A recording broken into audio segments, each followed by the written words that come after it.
तो वो उसके अनुसार ये गरीबी रेखा मिटा दी जाएगी, अमीरी रेखा रहेगी जो, तो वो लिमिट नहीं चाहता, लीगल सेलिंग नहीं, कोई चैम्बर ऑफ कॉमर्स नहीं चाहेगा। और सुप्रीम कोर्ट इसीलिए बोला कि हम इसमें गवर्नमेंट को डायरेक्टली कर सकते हैं और आप गवर्नमेंट से जाइए, गवर्नमेंट अगर कानून बनाती है तो डायरेक्टली प्रिंसिपल है उसको स्वीकार किया जाएगा। तो गवर्नमेंट फंडामेंटल राइट नहीं दे देगी, उसके जीने का अधिकार नहीं देगी। तो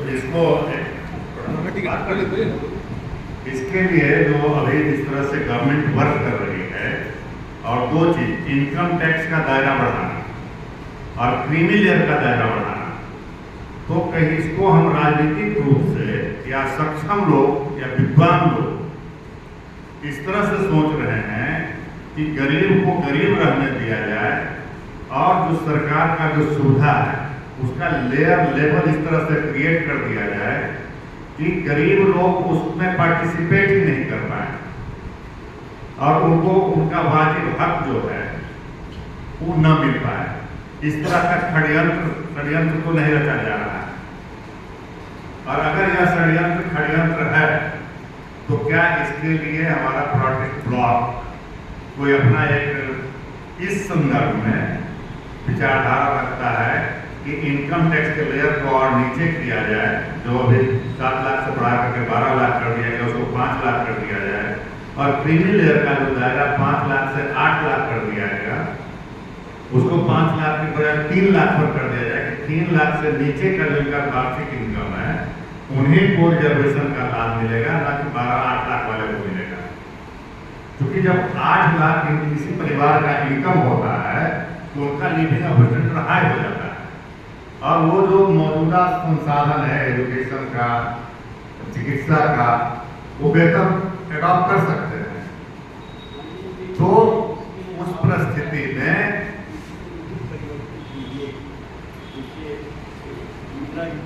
ज़्यादा लेफ्टिस्ट की स्वभाव की थी, जवाहरलाल नेहरू भी काफ़ी कुछ लेफ्टिस्ट स्वभाव के थे, और कम्युनिस्ट पार्टियों ने सीपीएम ने काफ़ी सपोर्ट भी किया इन्होंने, लेकिन अभी तक गरीबी नहीं मिट सकी। तो इसीलिए प्राउड का तो है कि इनकम टैक्स जो है हटा दिया जाए, वेल्थ टैक्स हटा दिया जाए, और टैक्स केवल जो ओरिजिनल सोर्स है जहाँ प्रोडक्शन होता है वही पर लगाए। तो इसको नहीं मान रहा है ना, क्योंकि चैम्बर ऑफ कॉमर्स ये सब इतने सारे दलाल और इंटरमीडिएटरी हैं जो कि बीच में हैं, जिसके लिए सहकारिता का सब किया है प्राउड ने। तो जो गवर्नमेंट की तरफ से भी सहकारिता का एक डिपार्टमेंट है, लेकिन वो पूंजीवादी सहकारिता है। इससे जितना भी परिवर्तन हुआ है भारतवर्ष में तक उनके द्वारा, जो वर्तमान शासन है उसके द्वारा भी, इससे लाभ पूंजीपतियों को मिला है। तो इसीलिए तो पूंजीवादी षड्यंत्र का एक पूंजीवाद की मूल धारणा है कि प्रॉफिटियरिंग हमको होना चाहिए, मुनाफाखोरी। मुनाफा तो कुछ होना ही चाहिए, क्योंकि जब मुनाफा नहीं हुआ तो अर्थव्यवस्था विकसित नहीं हो सकती, लेकिन मुनाफाखोरी नहीं होनी चाहिए। तो ये जैसे कहा गया है कि नीड बेस्ड इकोनॉमी नहीं है, ये ग्रीड बेस्ड इकोनॉमी है, धन कैसे आए हमारे पास। तो इसीलिए इस व्यवस्था में आमूल परिवर्तन करना पड़ेगा, जिसको प्राउड सपोर्ट करता है, विप्लव को सपोर्ट करता है, जिसमें शक्ति संपादन गति वर्धनम विप्लव। तो शक्ति संपाद जनता के द्वारा ही किया जाएगा, लेकिन ऐसे नहीं हो सकता है। तो दादाजी, हम ये जानना चाहते हैं कि प्रोटेस्ट ब्लॉक ऑफ इंडिया सरल भाषा में कोई मैनिफेस्टो देश के लिए कि हम इस तरह का देश चाहते हैं, क्या मैनिफेस्टो अभी तक कोई तैयार है? हाँ है, मेरे पास है, मैं किताब कल बनवा दूँगा। देखिए, हम लोग अभी मेन जो है मैनिफेस्टो पर नहीं जाए, पहले हम लोग को ग्राउंड लेवल पे वर्क करना है। फर्स्ट कि हम जो है प्राउड को कैसे पॉपुलर करें। जैसे प्रोटेस्ट ब्लॉक इंडिया आज काम कर रही है, आज जितनी भी पार्टियां काम कर रही है, वो हम लोग उसके कंपटीशन में कैसे आए, हम लोग कैसे इसको ब्रांड बनाए। कोई भी प्रोडक्ट अगर बिक रहा है तो पहला वो ब्रांड बन रहा है, तब जाके वो बिक रहा है। और वो ब्रांड बनने तक उसमें क्या क्या हम क्वालिटी डाल सकते हैं कि हम भी वैसा ही समाज में हम जुड़ करके काम कर सकें और हम भी पॉपुलर हो सकें। तो इसके पक्ष और विपक्ष में अगर आपको कुछ बोलना है तो आप बोलिए। ज़्यादा नहीं बोलेंगे, पक्ष या विपक्ष बोलेंगे। आप लोग तैयार रहिए हर जगह बात करने। आप लोग दोनों तैयार रहिए। दूसरा हो गया कैसे जाइए? पहले आपकी सरकार बनेगी तब ने आप संविधान संशोधन कीजिएगा। वही चीज पहले उसी चीज की पहले आप सरकार बनाने की व्यवस्था कीजिए। सरकार के एक मिनट उसी चीज की बात हो रही है। आप कैसे करेंगे ये फोकस आपका होना यहाँ पे एक चीज है, आप लोग के पास क्या नहीं है अभी? केवल आप शासन में नहीं है, आपके पास पूरा का पूरा सोशियल इकोनॉमी है और आप लोग के पास हर समस्या का समाधान है। तो जब ये प्रॉब्लम पूछ रहे हैं तो जवाब देना होगा ना, कि वहाँ जाके बोलिएगा जब सरकार में आएंगे तब करेंगे। अभी बोलना होगा अभी, और उन लोग से बेहतर समाधान देना होगा, तब ना आपको कोई बुलाएगा। जैसे 2 ट्यूशन टीचर है, आप अपना बच्चा को किससे पढ़ाइएगा? गधा से पढ़ाइएगा। 2 डॉक्टर है, किससे अपना इलाज करिएगा? गधा से कि अच्छा से? तो 2 सोशियो इकोनॉमी है, पूंजीवाद और प्राउड। तो आप साबित कीजिए प्राउड बेहतर है। हर समाधान बताइए, शिक्षा में क्या समाधान है, स्वास्थ्य में क्या समाधान है। चलिए आपका क्वेश्चन क्या है? आगे क्या क्वेश्चन है? अभी मेन क्वेश्चन हेलो दादा, ये अभी की जो व्यवस्था है उसमें है कि आप करोड़ों अरबों खरबों अनलिमिटेड पैसा इनकम टैक्स पे करके आप रख सकते हैं। ये देश की एक कानून है, अनलिमिटेड। उसका जो भी 20% 30% जो भी सरकार ने आयकर विभाग ने निर्धारित किया, उसको एक तरफ कैपिटलिस्टों ने रखा। दूसरे तरफ गांव में एक कानून बनी कि सीलिंग एक्ट से जो फाजिल जमीन होगा सरकार उसको एक्वायर करके गरीबों को दे देगी या निजी अब गवर्नमेंट अपने हाथों में रख लेगी। तो वो जमीन वाला भी तो सरकार को रेवेन्यू देती है। तो जब हम रेवेन्यू देते हैं तो मेरी जमीन पर सीलिंग एक्ट क्यों? हम भी अनलिमिटेड जमीन रख सकते हैं। और वही उद्योगपति हजारों एकड़ जमीन पर अपनी इंडस्ट्री लगाती है तो वहां सीलिंग एक्ट का कानून नहीं लागू होता है। तो हमारा ये प्रश्न है कि आप एक ऐसा कानून क्यों बनाए इस देश में कि एक तरफ पूंजीपति टैक्स देके अनलिमिटेड पैसा रख सकता है, तो हम राजस्व देकर के अनलिमिटेड भूमि क्यों नहीं रख सकते?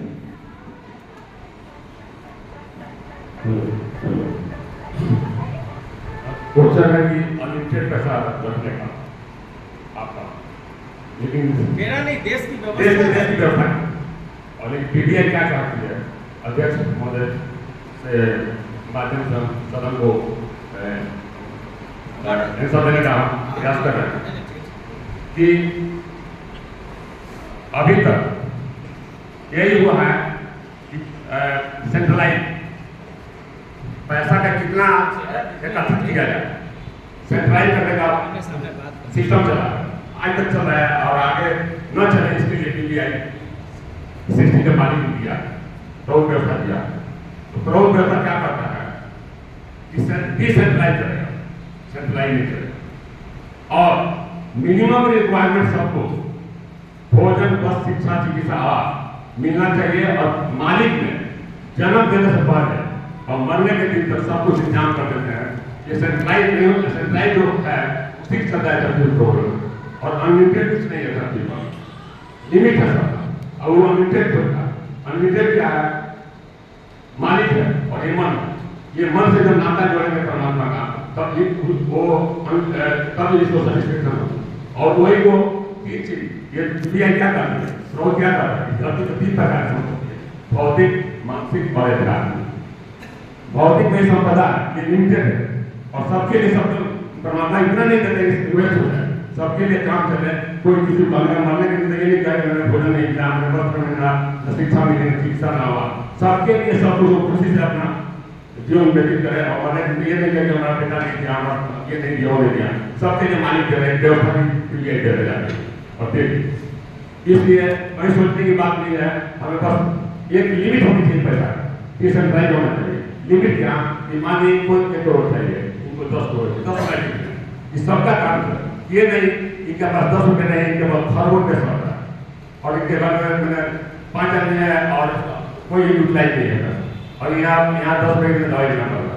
लेकिन बीबीएल कभी नहीं, सबका मालिक का सभी बेटा, कोई ऐसा नहीं है कि कोई छोटा है कोई बड़ा, सबके लिए सब कुछ काम करना चाहिए। और जब सबके लिए भोजन मिलेगा और मालिक ने इतना दे रखा कि एक अनाज को 1000 अनाज होता है, इतना संपत्ति परमात्मा ने दिया। आज देखिए आप जितना जीव है इस धरती पर, आप पैरट तो देखिए है सूगा, उसका खाना खिलाइए, प्यार से आपको प्यार देता होता है, आपको प्यार से समझता है, वो आपको अपना मालिक समझता है। कुत्ता को देखिए, बिल्ली को देखिए, बैल को देखिए, गाय को देखिए, हाथी को देखिए, अपना कितना उसका पेट में भरते हैं ना तो आपसे प्यार करता है। इसी तरह जब सबका पेट भरेगा ना, जब सबका पेट भरेगा तो आदमी परमात्मा से प्यार करना शुरू करेगा, परमात्मा से होगा, उसका ऑटोमेटिक मन ठीक होगा और डिसेंट्रलाइज स्वर बन जाएगी, रोकेगा बल्कि। इसलिए हम लोग कहते हैं गरीबी रेखा क्यों, जब अमीरी रेखा आ जाएगी धरती पर, धरती का जितने प्रकार के प्रॉब्लम है आपके पास, जितने प्रकार के क्वेश्चन है, जितने प्रकार के क्वेश्चन उत्तर है धरती पर, जितने प्रकार के क्वेश्चन है प्रॉब्लम है, चोरी डकैती हत्या बलात्कार बेरोजगारी नशाखोरी कुपोषण मिलावट अविश्वास अहंकार झूठ साठ नीच उच्च गरीबी जात पात मारकाट झूठ जितना प्रकार की प्रॉब्लम है स्वतः समाप्त हो जाएगी। धरती पर करने से कोई जरूरत होता है, इसलिए अमीरी रेखा लागू करना होगा किसी भी हालत में। संविधान में 1 से 6 बार एमेंडमेंट हुआ है, संशोधन हुआ, एक बात करने की जरूरत है, वो गरीबी रेखा का अमीरी सीमा अमीरी रेखा करना ही पड़ेगा। दूसरा कोई उपाय नहीं धरती को बचाने के लिए, चाहे कितना क्वेश्चन करे, चाहे कितना का टेंशन है, चाहे जिंदगी में देते रहे, पर नहीं होगा जब तक अमीरी चाहे अमीरी सीमा नहीं लागू कर दिया। फिर अमीरी सीमा या अमीरी रेखा लागू हो जाएगी, धरती का सब कुछ प्रॉब्लम दूर हो जाएगा। आज प्राइम मिनिस्टर, आज मुख्यमंत्री बने के लोग क्या क्या उन्हें नहीं कर रहा, मर्डर करा रहा है, क्या नहीं कर रहा, लेकिन जिस दिन अमीरी रेखा लागू हो जाएगी कहा जाएगा भाई साहब आप इधर प्रधानमंत्री बनने के कोशिश कर रहे हैं, इतना सब क्या करें, चलिए प्रधानमंत्री भागे नहीं लुटा नहीं जाओ तो हमको नहीं बनना है, इसलिए लुटाई नहीं है, सबका काम चलने वाला है। ये धरती स्वर्ग बनने से कोई नहीं रोक सकती, सबका लाइफ आनंद नहीं देगा, उसके आज जीते। इसलिए इस बात को हम लोग फैलाना है, भले कोई कहे नहीं इससे नहीं होगा। इसलिए बाबा पारा से जानती है समाज गणपति असहमति की बिना किसी व्यक्ति को कोई भौतिक स्वतंत्रता संघर्ष करने के लिए रखते, यानी वही बात फिर बोले समाज के अंदर मानव समाज में व्यक्तिगत समष्टिगत शारीरिक मानसिक भौतिक आदि भौतिक और आध्यात्मिक संपदाओं का अधिकतम उपयोग डिबेट और आपस में सामंजस्य करना ही पड़ेगा, दूसरा कोई उपाय नहीं है। आप लाख क्वेश्चन कीजिए, नहीं सके होगा। धन्यवाद।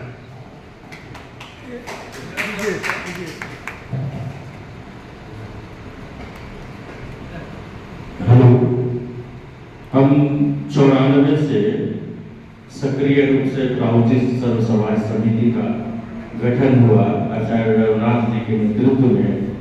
95 में हम चुनाव लड़े विधानसभा का। उस समय से ही मेरा क्वेश्चन था कि ये सदन, ये हॉल अच्छा सज जाता है, मंच पर अच्छे वक्ता आ जाते हैं, अच्छी लंबी चौड़ी बातें हो जाती है, और जब बात करते हैं कि ये धरातल पर कैसे उतरेगा तो उत्तर में मिलता है वही कि 0 पर हम लोग आउट हो जाते हैं। 59 में बाबा प्रभु दिए और PSS का जो हाल वो देख रहे हैं, तो हमारा ये प्रश्न है कि PBI कौन सी योजना लाएगी कि अपनी बातों को गांव तक ले जा सके और गांव तक सुना सके, क्योंकि टारगेट करना होगा ना। यहाँ तो हम लोग जानते हैं कमोबेश प्रभु को भी, PBI को भी, लेकिन गांव तक जब तक प्रचार नहीं करेंगे, आज तो अश्लील चीज भी बार लोग परोसता है तो लोग उसको समझ जाते हैं, देखते हैं। हम इतनी अच्छी बातों को कैसे ले जाए गांव तक, ये मेरा प्रश्न है।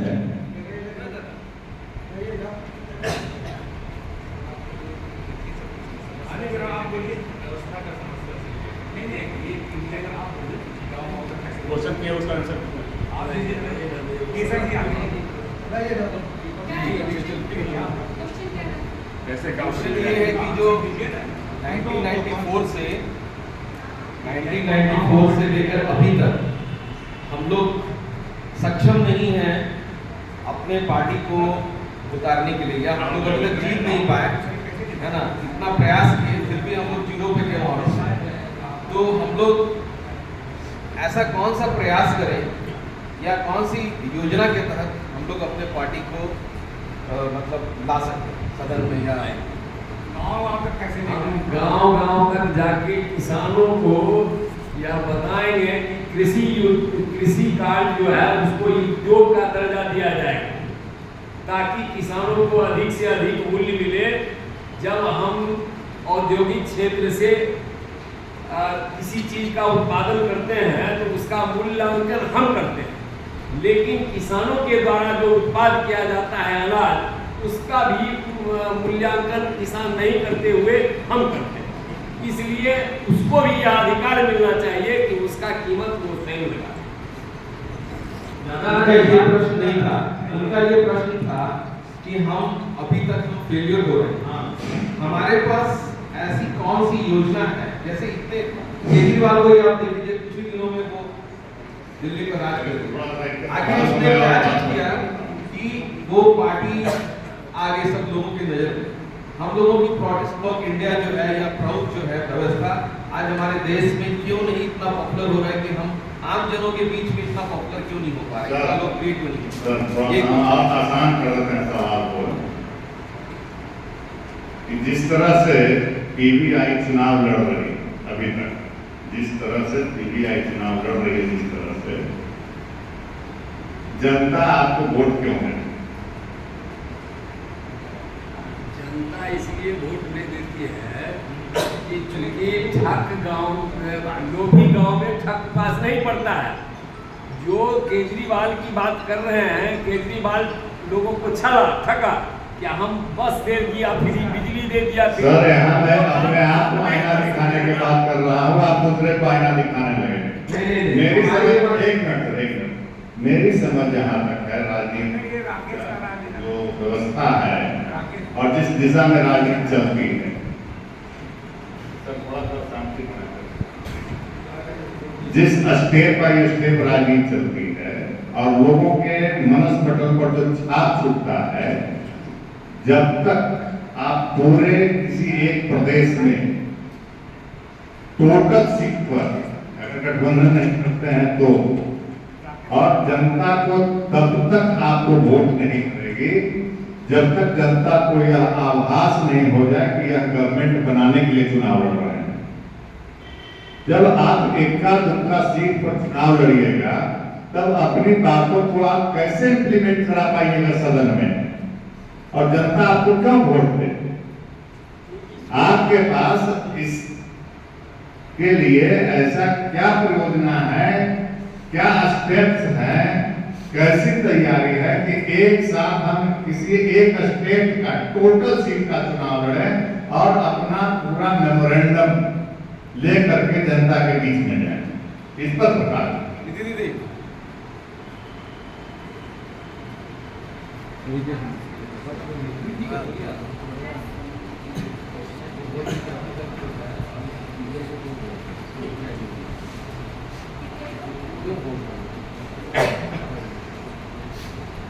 हेलो, नमस्कार सभी को। तो जो मैं आपका प्रश्न समझी, मैं लक्ष्य में ये है कि हम पीबीआई को क्यों वोट दें, ऐसे वोट है हम पीबीआई को क्यों वोट दें और हमारी आगे क्या योजना है।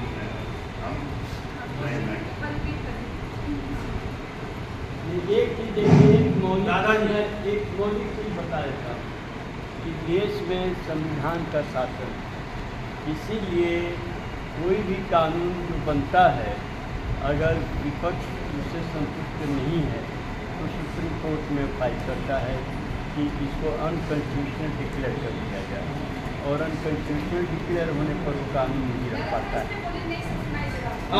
दादाजी, मैं यह नहीं कर रहा हूँ, मैं यह क्वेश्चन कर रहा हूँ कि पब्लिक जो वोटर है वह हम जिस तरीके से चुनाव लड़ते हैं उसमें पब्लिक हमको क्यों वोट करे जब हम सरकार बनाने के लिए चुनाव ही नहीं लड़ते हैं। हम 1 सीट 2 सीट पर चुनाव लड़ते हैं तो 2 सीट 5 सीट पर चुनाव लड़के हम कहीं गवर्नमेंट नहीं बना सकते हैं। तो उस परिस्थिति में पब्लिक हमको क्यों सदन भेजे, क्यों वोट करे कि हम सदन में जाए जब हम गवर्नमेंट नहीं बनाने की स्थिति में हैं। तो हमारी तैयारी ऐसी क्या है या किस प्रदेश से हम शुरू कर रहे हैं कि किसी प्रदेश का, मान लीजिए बिहार में 243 सीट है, तो क्या हम बिहार में 243 सीट पर चुनाव लड़ने की स्थिति में है या हम लड़ना चाहते हैं, तो उसके लिए हमारा क्या प्रयास है टोटल सीट पर? दीदी बोल रहे थे, उसके बाद बोलिएगा। हाँ दीदी बोलिए। ज़्यादा अच्छा गाइड कर सकते हैं क्योंकि क्या आप मेरे विचार जानना चाहते हैं तो आप अपना मैं विचार बोलिए। तो आपको मैं प्रश्न समझ गई। देखिए अभी जो हमारी स्थिति है तो मैं ये कहूँगी कि स्थिति ये है कि हम नहीं लड़ने की स्थिति में नहीं है पूरे जो 241 सीट है, लेकिन हम योजना जरूर बना सकते हैं। योजना हमारे पास स्ट्रैटेजी है और वो स्ट्रैटेजी मैं आपके साथ शेयर करूँगी, लेकिन इसमें जो एक फोर्स है वर्क फोर्स कार्यकर्ता की वो कमी जरूर है। उसका एक मनी क्वालिटी एस्पेक्ट होगा, ये दो चीज़ों का अभाव है। कार्यकर्ता जो कर्मठ हो, पहली चीज। दूसरा मन, ठीक है। अगर हम स्ट्रेटजी की बात करें 241 क्षेत्रों में हम कैसे लड़ेंगे, तो उसके लिए पहले तो अब सरकार जब आप बोल रहे हैं कि सरकार बनानी है, तो सरकार एक तो हो गया नेशनल लेवल पे और एक हो गया स्टेट लेवल पे। हम कह रहे हैं कि लोगों मैं आ रही हूँ वहाँ पे आ रहा था वही पूरा भी क्लियर करने की उसके मैं बाद। आपकी बात समझ गई। तो अभी हम सरकार नेशनल लेवल पे नहीं बात करेंगे, हम कहेंगे स्टेट लेवल पे हम सरकार बना पा रहे नहीं बना पा रहे, हमें पता ही नहीं हम नहीं बना पाएंगे।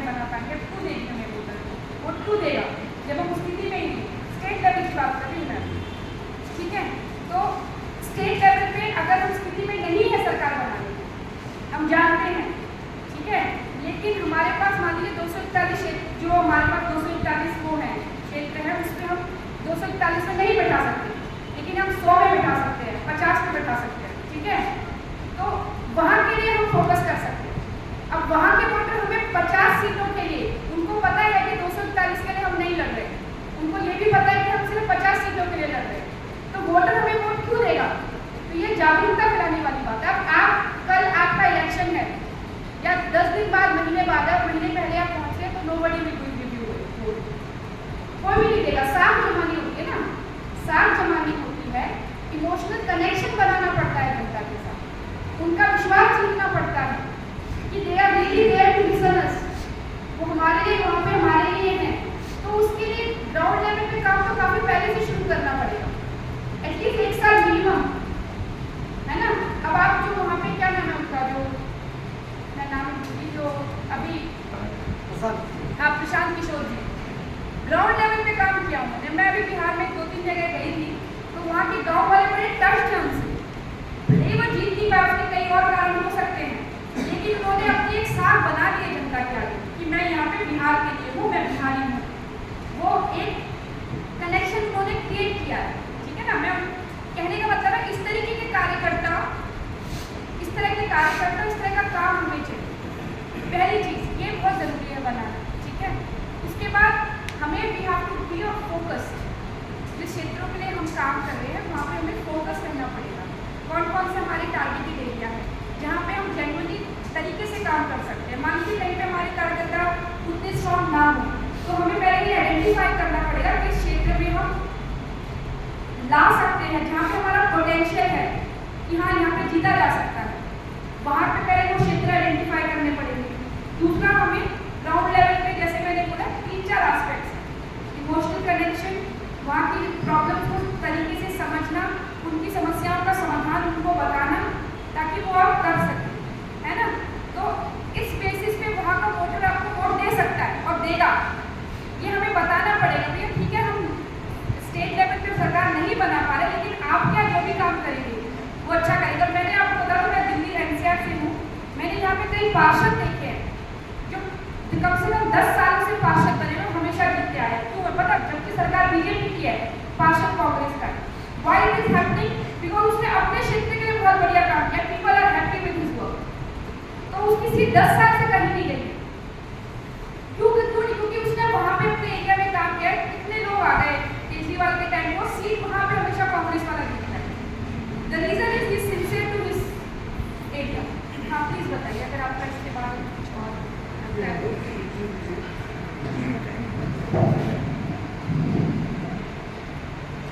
चुनाव में government constitution is a must. And proud PBI, proud government or private aims at formation of one government. Does it amount to the formation of the one constitution or not? Sorry? Does it amount to the formation of one constitution or not?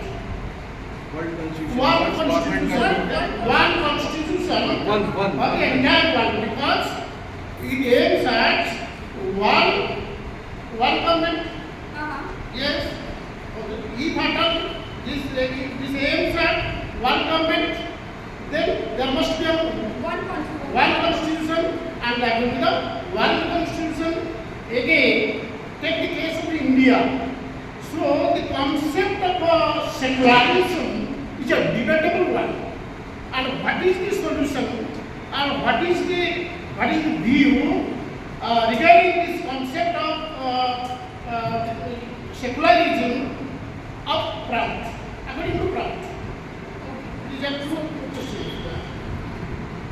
Okay, so see, Dada just correct me because he's asking about from the secularism perspective that whether the secularism will be valid in the one constitution or not. This is what his answer, his question. So, first of all,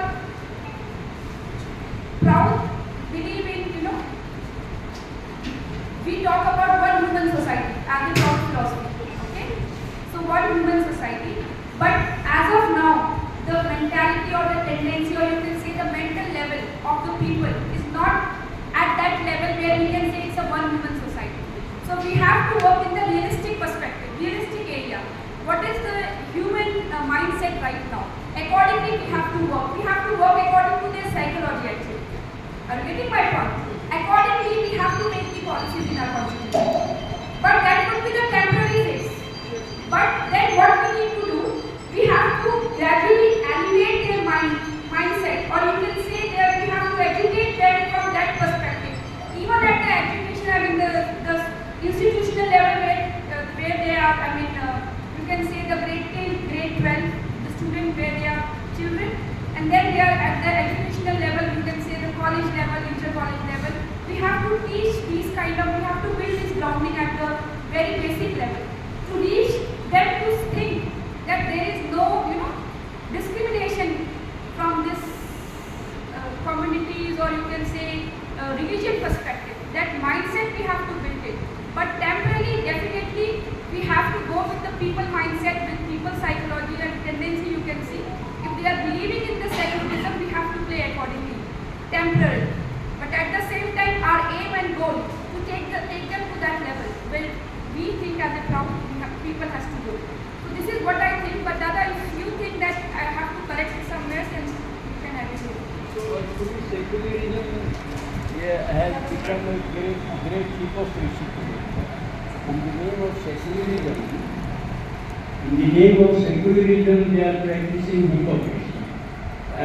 Or we can say policy of appeasement, that we are taking all the religions equal. So proud to say that we will not offend anybody, that anybody is religious faith, religious sentiment, but we believe in one God and one human society. So when there is one God and one human society, naturally everybody is respectable, everybody is lovable. There is no question of being secular or non-secular. Rather, this about secularism, Proutist approach is that a person can never be secular. He cannot exist without dharma. And the dharma's definition according to them is so many dharmas are there. But Prout believes in one human dharma, one Atma dharma, because there is one God, there is one originality point and one terminality point. So naturally, when that human dharma will be accepted, which is not accepted today, it is because of dogma, you can say the prevalence of dogma, the prevalence of commerce in the religion. So that's why this commercial religion, it has done great harm to humanity. So we have to remove it. But that removal, as Didi has said, will be psychological. So at the moment we may respect every religion, not dharma but every religion, we respect it. But for the moment we are celebrating their mind towards one God, towards one human society, towards one human caste, towards one human religion. That will be our goal. So both will continue simultaneously.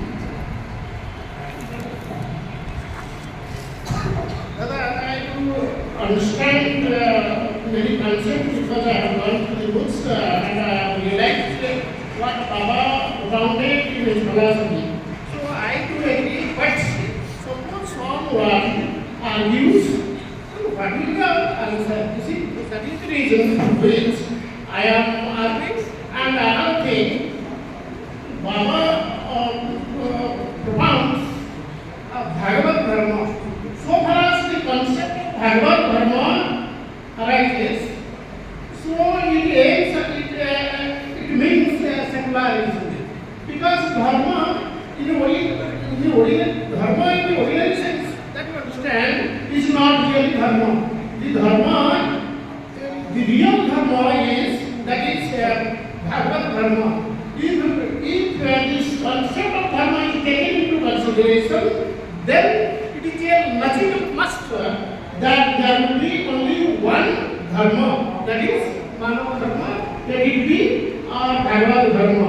So ultimately, if the government will remain indifferent of any religion, so one religion, that is what we do.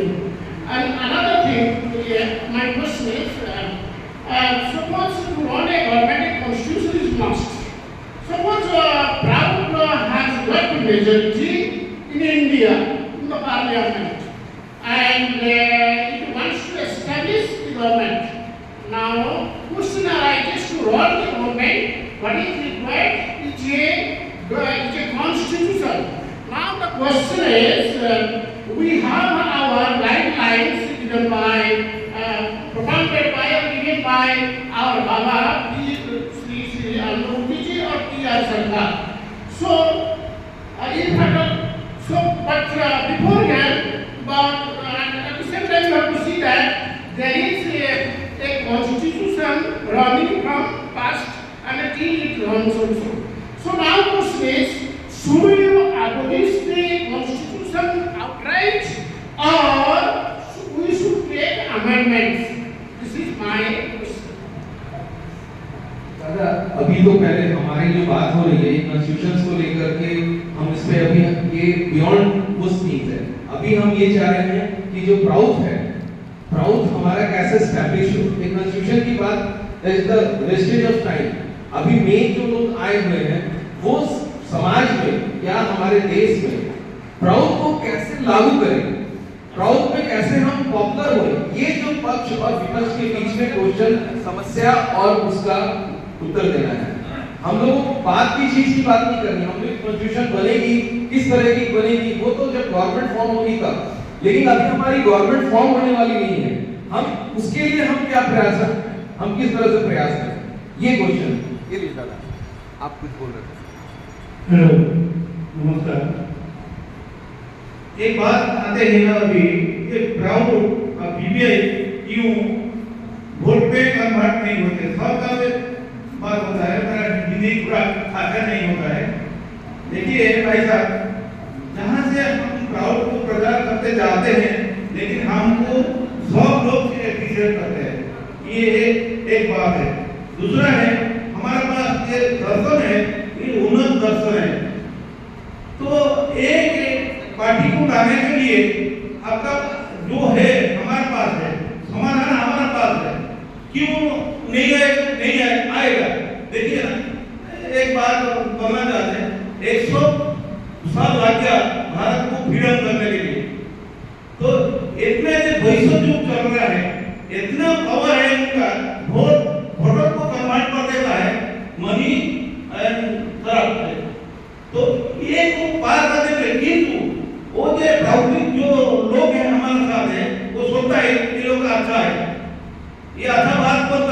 लेकिन उनका मन में हमारा हमसे दर्द है, हमारा काम को उनको एप्रिशिएट करता है।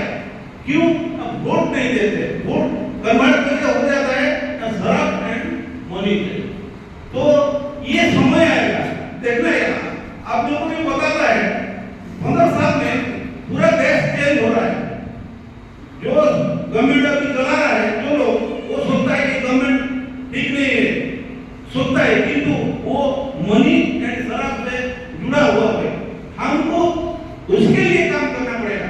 हम जहाँ से जाएंगे उस विरुद्ध में ये बात करेंगे और लोग हमको एप्रिशिएट करता है। जो प्राउड है सबको बताता है, लेकिन उनका भीतर में जो प्राउड की भावना है उसको एप्रिशिएट करता है।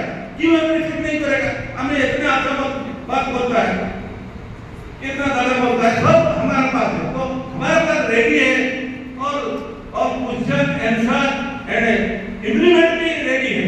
लेकिन क्यों नहीं करेगा? ये तो स्वयं नहीं होता है, ये तो आएगा।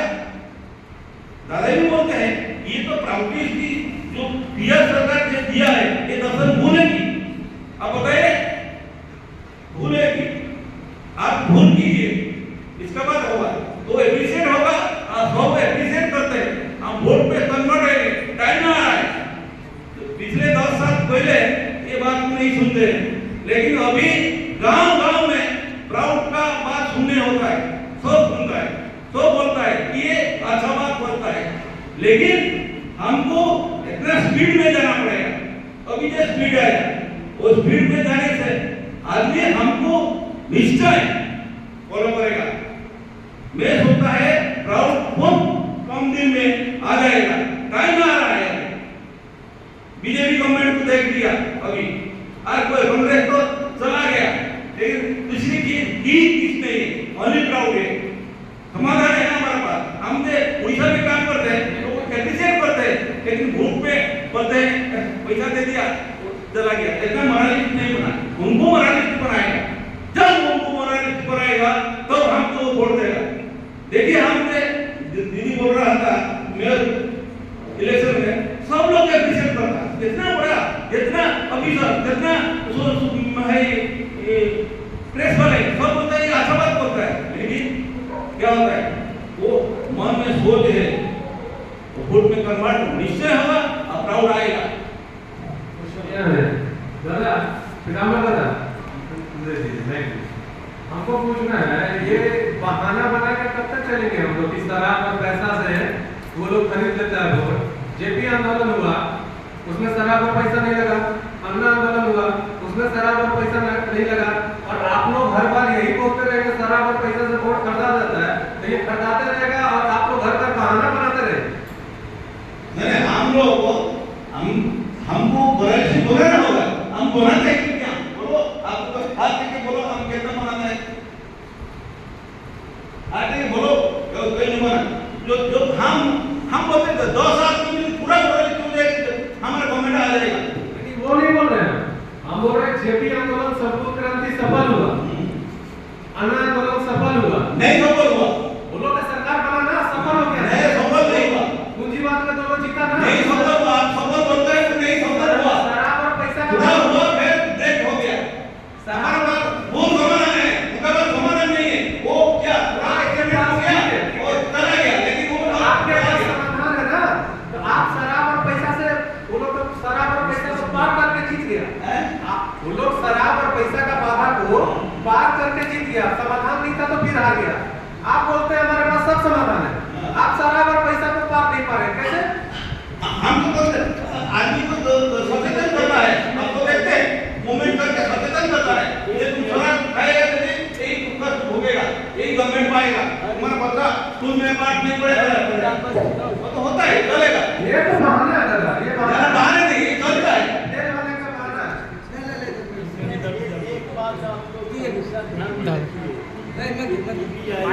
जैसे इन्होंने कहा कि गवर्नमेंट जब बनेगा तो बनेगा, लेकिन अभी क्या समाधान? अभी समाधान यही है। हम ये बोलना चाह रहे हैं कि जैसे दादा ने अपने कहा प्रयास, मेरा ये कहना है कि हम लोग उस प्रयास तक कैसे पहुंचे हम लोग किस तरीके से, जैसे और सारी पार्टियां भी आ रही हैं, ये तो चलिए क्वेश्चन आपको जैसे हम कर रहे हैं, जिस तरह से विपक्ष आपको क्वेश्चन कर रहा है, ये समाज में आपको भी लोग क्वेश्चन करेंगे।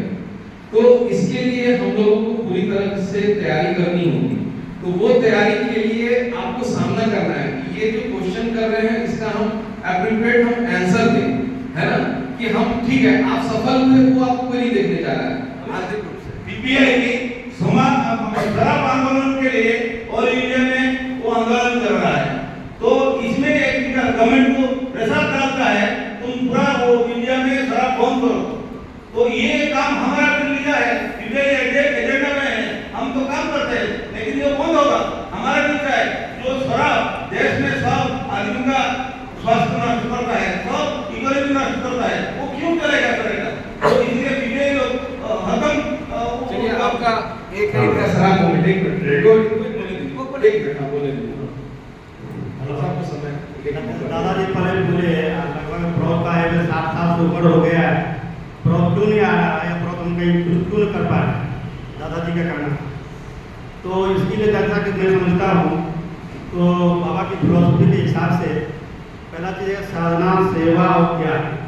हमको इस चीज़ को बेस रख करके हमको काम करना पड़ेगा। सभी साधना भी करना पड़ेगा, क्योंकि हम साधना नहीं करेंगे जो आप क्षमता के लिए दादा एक मिनट, ये जो है ये आपकी व्यक्तिगत बात है, हम व्यक्तिगत बात पे हम इसमें नहीं जाना, ये आपकी व्यक्तिगत है। आगे पूरा बात नहीं कर रहा हूँ, हम जो क्वेश्चन का जवाब दे रहा हूँ।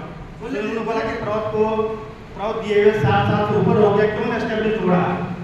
तो इसमें साधना भी एक कारण है, सेवा भी कारण है ना, और त्याग भी कारण, तीनों चीज कारण है। अगर इसी चीज को एस्टेब्लिश करना हो तो हमें, आपको पता है, हम अगर ठीक हैं तो हम एक कैडर है प्रॉप का, हमारे साथ गाँव के 10 लोग 5 लोग आएंगे, हमारे साथ मेंबर बनेगा, हमारे साथ कैडर तैयार होगा, हम ये गाँव में एस्टेब्लिश करेंगे, एक पंचायत को कवर करेंगे, पंचायत से ब्लॉक को हम कवर करेंगे, फिर हम अपने एक डिस्ट्रिक्ट को कवर करेंगे, चाहे MP बने चाहे MLA बने, उसको वहाँ तक को जाने के लिए हर गाँव को हमको अपने बात को रखना पड़ेगा। अब जहाँ तक बात है कभी पैसे के बाद, हम पहले लोग 500 रुपया में वोट से बिक जाता है, दारू पिला के लोगों वोट खरीद लेता है। हम 500 नहीं, हम जो 5,000 उससे ज़्यादा पैसा हम देंगे, पैसे देंगे दूसरे माध्यम से देंगे, हम भी देंगे। हम कैसे देंगे? समाज में सरकार बहुत सा योजना लेकर के आती है, क्या हम गाँव में जहाँ बैठे हैं वहाँ पर बैठेंगे, अपना ऑफिस बना है, जो एक बार एक मेंबर बना, 2 मेंबर, 10 मेंबर बना, गाँव में कोई भी योजना है, इंदिरा आवास योजना आता है, प्रधानमंत्री आवास योजना बोलते हैं, कि अगर टैक्स का आ गया, लोग अनाज नहीं दिया जा रहा, ब्लैक से दिख रहा, उसको नहीं दिया जा रहा, आप वहाँ पर खड़ा रहिए, वो रिश्वत देता है, रिश्वत को बंद करवाइए, हम सभी रिश्वत को बंद करवाएंगे। अगर एक आदमी से घर के लिए 10,000 रुपये रिश्वत देता है, हम 10,000 किसी को बता देंगे तो वो आदमी को वोट देगा कि नहीं देगा। अगर किसी को हमको कुछ करना नहीं चाहिए उसके लिए, एक मिनट, ये जो है क्वेश्चन जो है ये बहुत आउट ऑफ रेंज चला जा रहा है। अभी आप मैं बता रहा हूँ, आज हमारी आपका एक छोटा सा कस्बा होगा, वहाँ 1 लाख लोग होंगे, आप 1 लाख लोगों को कैसे आइडेंटिफाई करेंगे कि ये जो है घूस दे रहा है, ये जो है इसकी समस्या है? इसीलिए हर पंचायत में एक जिला पकड़िए, दूसरे जिला पर तीसरे पर, हर जिला में पंचायत वहाँ भी कलर जाके, हर जैसे दादा ने बोला तो 243 जो में लगना चाहिए, उसके लिए क्या कर रहे हैं, कैसे करेंगे?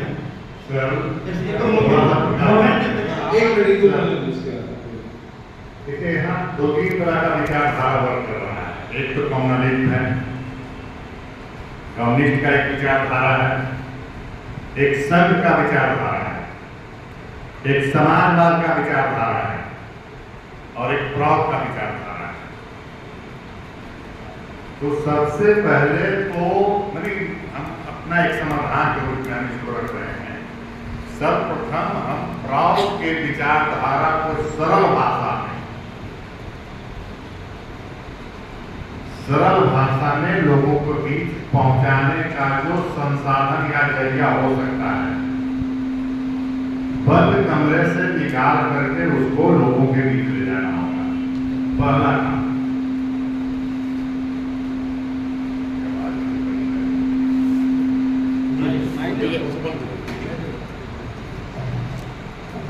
उस पर हमको काम करना होगा। कि प्राउड के विचारधारा से आम आवाम को अवगत कराना यह सबसे फर्स्ट प्रायोरिटी। चूंकि कोई भी इलेक्शन या परिवर्तन विचारधारा से नहीं आता, चाहे वह संपूर्ण क्रांति का आंदोलन हो, चाहे अन्ना हजारे का आंदोलन हो, एक विचारधारा से आता है। अब विचारधारा ही परिवर्तन का जननी है। तो जो प्राउड का विचारधारा है उसको सरल भाषा में हम लिफलेट के माध्यम से, बैनर के माध्यम से, मैनिफेस्टो बुक के माध्यम से आम आवाम तक उसको पहुंचाने का हम संसाधन तैयार करें, पहली चीज। दूसरा चीज कि हम एक टारगेट करें एक छोटा स्टेट को या किसी भी स्टेट को, और एक सीट हम एमपी बनाने का बात नहीं कर रहे हैं। हम एमपी बना करके प्रोटेस्ट विचारधारा को लागू नहीं कर सकते हैं। हम एक विधायक, एक मुखिया तैयार करके, एक वार्ड काउंसलर बना करके, एक मेयर बना करके हम अपने विचारधारा को सर्कुलेट नहीं कर सकते हैं। अगर हमको विचारधारा को सर्कुलेट करना है लोगों के बीच, तो इसका हमको व्यापक स्तर पर तैयारी करना पड़ेगा। परिणाम क्या होगा वो हम नहीं जानते हैं, लेकिन हम जनता के बीच विकल्प के रूप में इस तरह से अपने आप को प्रस्तुत करें कि उसको यह आभास हो जाए कि यह वास्तव में ईमानदारी से हमारी समस्याओं का समाधान करने के लिए दृढ़ संकल्पित है। यह पूरी तैयारी के साथ हमारी समस्याओं का समाधान करने के लिए हमारे बीच आया है।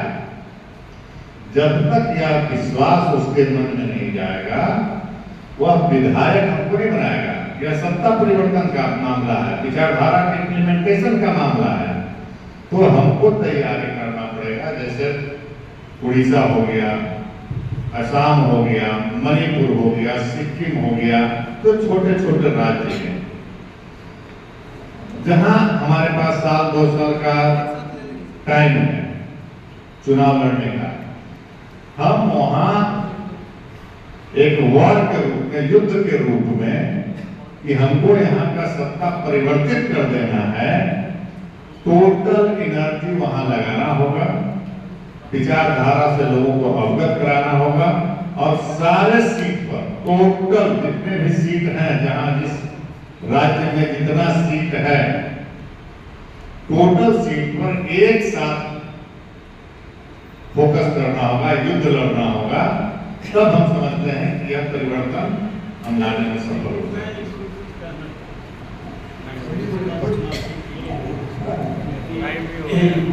पहली चीज है कि व्यवहारिकता। जैसे पीताम्बर ने कहा, कानून के ऊपर कई बार बोले कि वो लोगों ने काम बहुत अच्छा करते हैं, लेकिन वो सपोर्ट को वोट में नहीं कर पाते।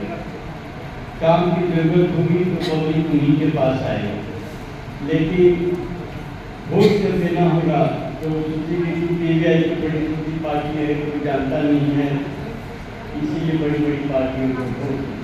तो इसमें देखिए, जो बाबा का दृष्टिकोण है या प्राउड का व्यवहारिक दृष्टिकोण है, जो आपने कहा ना, विचारधारा पर तो आधारित की पार्टी है ही, इसलिए प्राउड ऑफ इंडिया इसका नाम है। लेकिन यह जो करना है कि हम सरल भाषा में करेंगे, उसको समझाएं, आप कीजिए। मैं तो कहता हूँ कि you should lead by example. उदाहरण अपने से, हमसे शुरू होता है। हम जैसे मैं गया एक बार, मुझे किसी ने बुलाया कर्नाटक की जगह से कि एक कॉर्पोरेशन में एक कोई खड़ा हो रहा है, वो बहुत ही अच्छा है, आनमार्गी नहीं है, प्रॉफिट नहीं है, लेकिन बड़ा नीतिवादी है और समाज सेवी है, तो दादा पाई।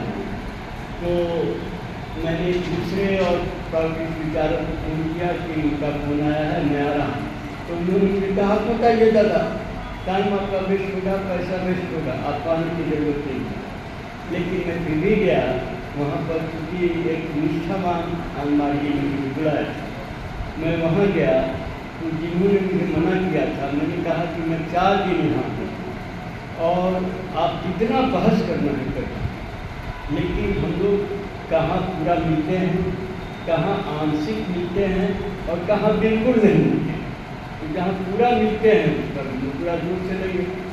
तो उन्होंने कहा देखिए वो कैंडिडेट है, प्राउड कुछ नहीं जानता है, आना से कोई मतलब नहीं है, उस पर डिबेट कर क्या क्या फ़ायदा है। तो मैंने कहा कि आप 30-35 साल से आप आमादी हैं, आपने क्यों नहीं प्राउड बनाया? आपको किसी ने रोका था? आपने नहीं बनाया, करना उसको दूसरे से कराना पड़ रहा है। तो मैंने कहा आप जो चाहते हैं, जिस लैंग्वेज में चाहते हैं, मैं प्रॉपर्टीज ऑफ इंडिया के हेडक्वार्टर से आपको पूरी ऑथोरिटी दे दूँगा, आप बनाइए, उसी तरह से कीजिए, जैसा आप चाहते हैं वैसे ही कीजिए, लेकिन सफलता होनी चाहिए। आप बोल रहे हैं कि इसीलिए सफल नहीं हुआ, तो मैंने कहा कि आप सफल होने का जो आपका नुस्खा है आप कीजिए, जो भी आप चाहते हो ऑथोरिटी सेंटर आपको दे देगा, लेकिन पीछे रखिए। तो व्यवहार में जब आप जाएंगे तो वहाँ पर प्राउड का दृष्टिकोण फिलहाल मैं समझता हूँ तो यह है कि पोलराइजेशन क्रिएट करना। जब आप आनंद सूत्रम को भी जब पढ़ेंगे, बहुत से लोग समाज की बात करते हैं, समाज बिना राज के समाज कहाँ बना है? जब तक राज शक्ति हाथ में नहीं आएगी तो आप बोलते रहेंगे समाज, तो उसका कोई असर नहीं हो रहा है।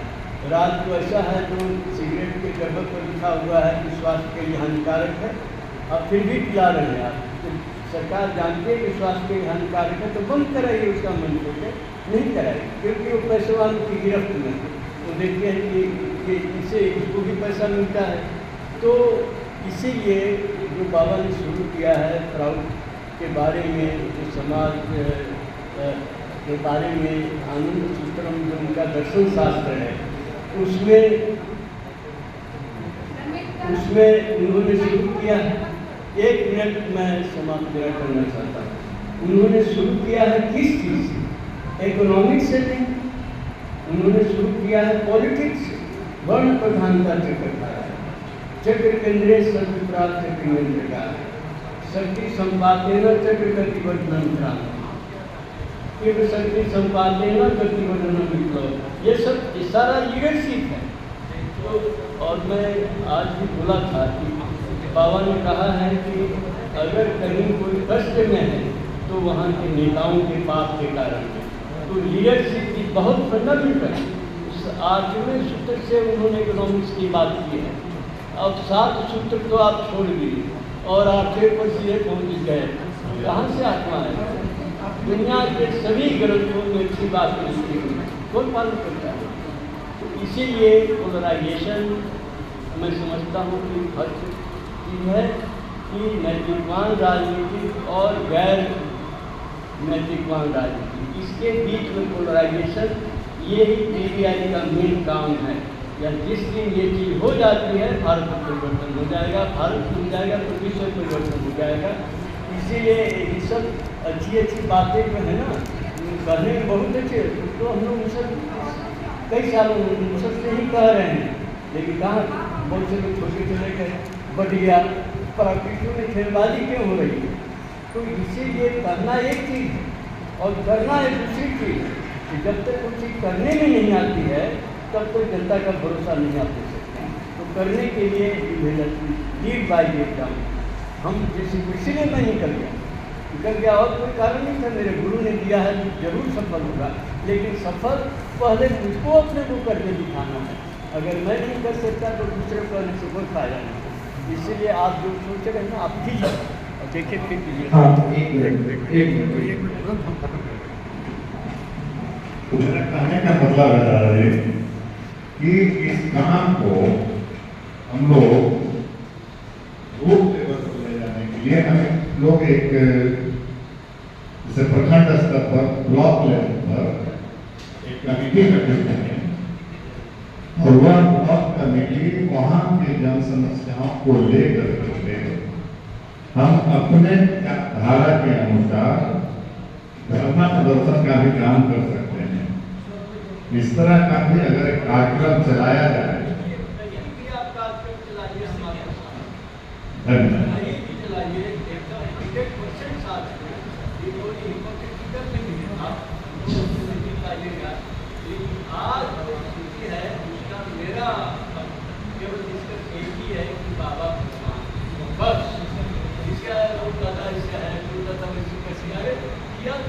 कर मांगता है। क्योंकि आप देखिए हैं इतिहास किस तरह से चल रहा है, इसीलिए किसी से शिकायत नहीं है, लेकिन जो भी आगे आगे आता है इस काम करने के लिए, मैं उसके साथ आपको सीधा कोई बढ़ना है, वहाँ से हमारे आने के धंधा लगता है, उसके पहले किया था ज़्यादा लंबा काम होता था, उसको जैसे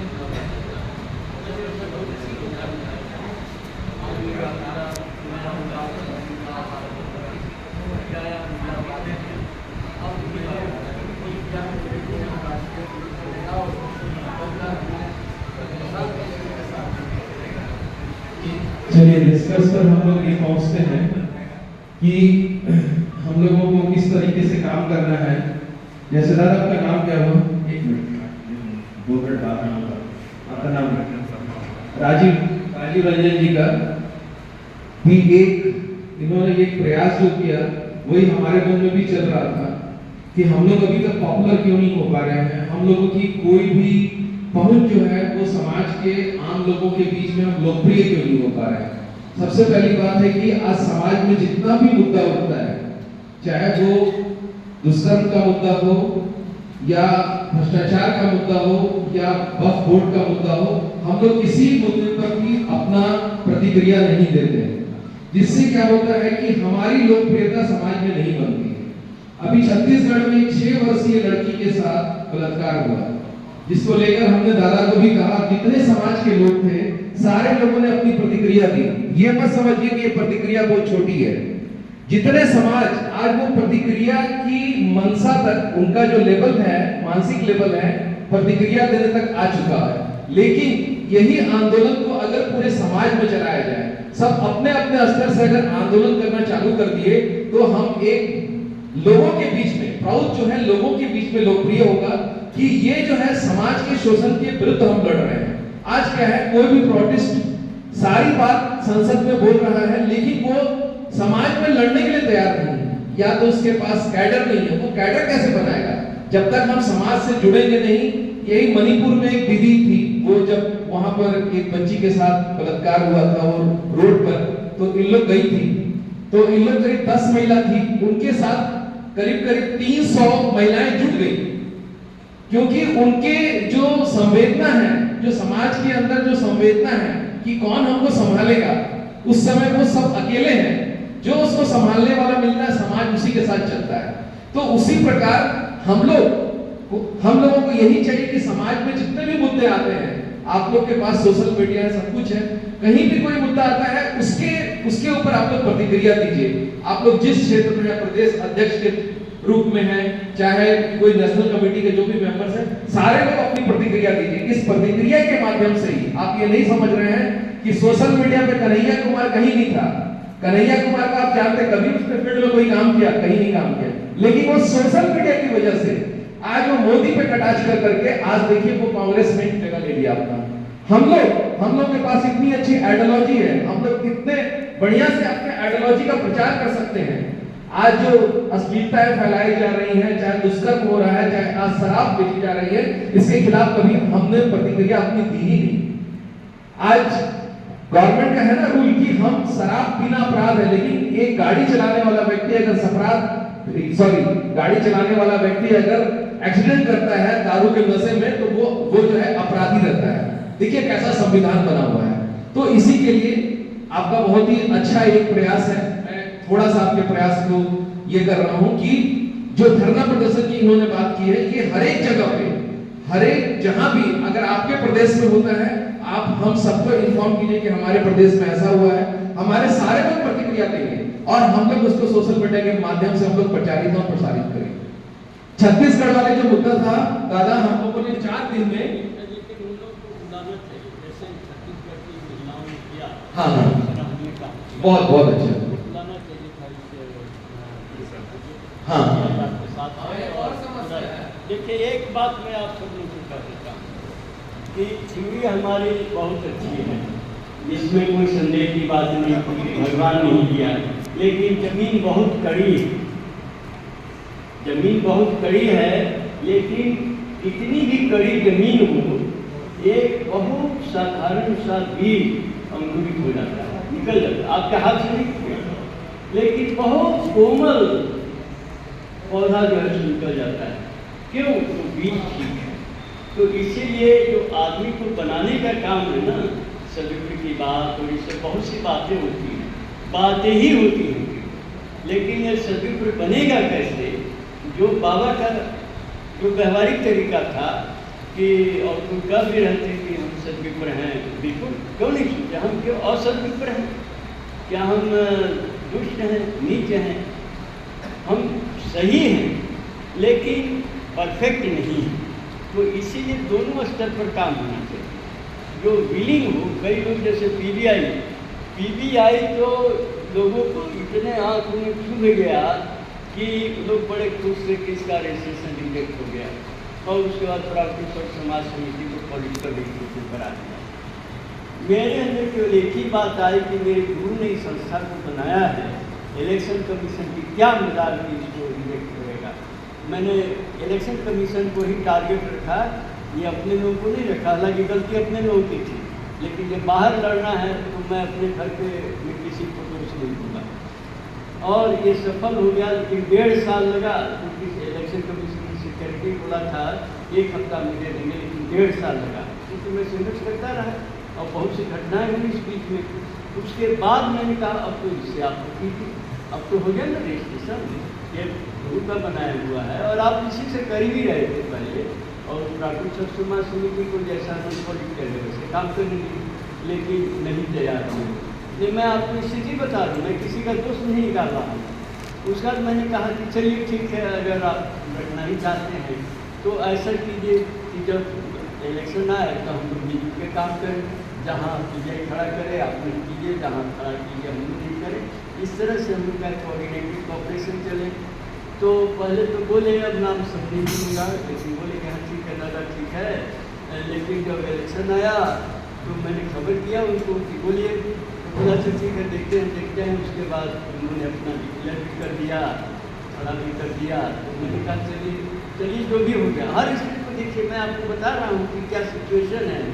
तो मैंने कहा कि आप उनका बायोडाटा भेज दीजिए, प्राउड मैगजीन का, ये हमारे प्राउड मूवमेंट का मैगजीन है, बाबा इसका बंद होना बर्दाश्त नहीं करते थे, भेजिए। हमको अभी तक किसी का बायोडाटा नहीं मिला। तो इसीलिए मैं कह रहा हूँ कि आप कोई भी अच्छा काम कीजिए, पीबीआई आपके साथ है। आप सबको बोलिए कोई साथ नहीं आता है, मैं आ जाऊँगा साथ। पूरी दुनिया के खिलाफ रहे, आप चिंता मत कीजिए, मैं आपके साथ हूँ। आप चाहे जिस नाम से भी काम करते हो, जिस प्लेटफॉर्म से करते हो, उससे मुझे मतलब नहीं, वो बाबा का प्लेटफॉर्म होना चाहिए, बस ये जरूर मेरा है। मैं क्योंकि उनका शिष्य हूँ और उनकी प्रसन्नता ही मेरा स्वास्थ्य है और मेरा एकमात्र लक्ष्य, वो खुश रहे बस। तो इसीलिए आप उसकी चिंता मत कीजिए, लेकिन ऑलवेज लिव बाय एग्जाम्पल। चलिए ठीक है दादा, एक हेल्दी डिस्कशन हुआ।